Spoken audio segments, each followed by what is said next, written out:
বিহু যিহেতুকে সমাগত সেইবাবে ভাবিলো যে লাৰু কেনেকৈ সহজতে বনাব পাৰো তাৰে এটা ভিডিঅ' আজি চাওঁ আৰু হঠাৎকৈ চাই থাকোতে এই ভিডিঅ'টো পালো আৰু ভাবিলো ময়ো এবাৰ এনেদৰে বনাই চাওঁ।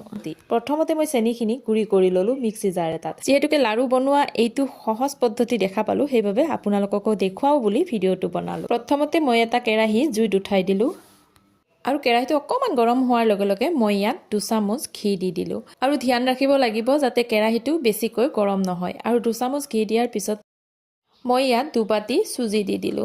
চুজিখিনি দিয়াৰ পিছত অকমান সময়ৰ কাৰণে লৰাই থাকিব লাগিব আৰু তাৰ পিছত মই এবাটি নাৰিকলৰ গুড়ি দি দিলো। নাৰিকলৰ গুড়িখিনি দিয়াৰ পিছত অকমান সময় লৰাই থকাৰ পিছত মই ইয়াত গুড়ি কৰি থোৱা চেনিখিনিও দি দিলো। আৰু এনেকৈ লাৰু বনালে সদায় চেনিখিনি গুড়ি কৰিয়ে দিব লাগে আৰু যদি গুড়ি কৰি নিদিও তেতিয়াহলে চুজিখিনিৰ ৰংটো অকমান ৰঙা ৰঙা হৈ যাব।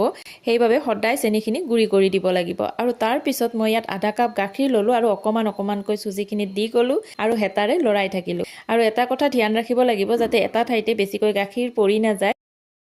আৰু এয়া মোৰ চুজিখিনি লাৰু বনাবৰ বাবে একেবাৰে উপযোগী হৈ পৰিল আৰু এতিয়া এইখিনি মই অকমান সময়ৰ কাৰণে ঠাণ্ডা হ'বলৈ দিলো। আমি সচৰাচৰ লাৰু বনালে হাতবোৰ পুৰি যায়, মানে একেবাৰে হাতৰ তলুৱাখন ৰঙা পৰি যায়, নহয়নে বাৰু? কিন্তু এনেধৰণে লাৰু বনালে কোনো ধৰণৰ সমস্যাত পৰিবলগীয়া নহয়, কাৰণ এনেধৰণে লাৰু বনাবলৈ বস্তুখিনি গৰমে থকাৰ কোনো প্ৰয়োজন নাই। যিমানে বেছি ঠাণ্ডা হয় লাৰুবোৰ বনাবলৈ সিমানে বেছি সহজ হয় আৰু দেখিবলৈ ধুনীয়া হয়, লগতে সোৱাদ ভৰাও হয়। আৰু ইচ্ছা কৰিলে ইয়াত কাজু বাদাম খিচমিচ এইবোৰো দিব পাৰি। মই দিয়া নাছিলো, কিন্তু এইবাৰ বিহুত মই গোটেইবোৰ দি আকৌ এনেদৰেই লাৰু বনাম। আৰু আপোনালোকেও যিসকলে এনেধৰণে লাৰু বনোৱা নাই তেওঁলোকে এবাৰ এনেদৰে বনাই খাই মোক কমেণ্ট কৰি জনাব কেনে পায়। গতিকে আজিৰ কাৰণে ইমানেই। আজিলৈ আহিলো, বাই বাই।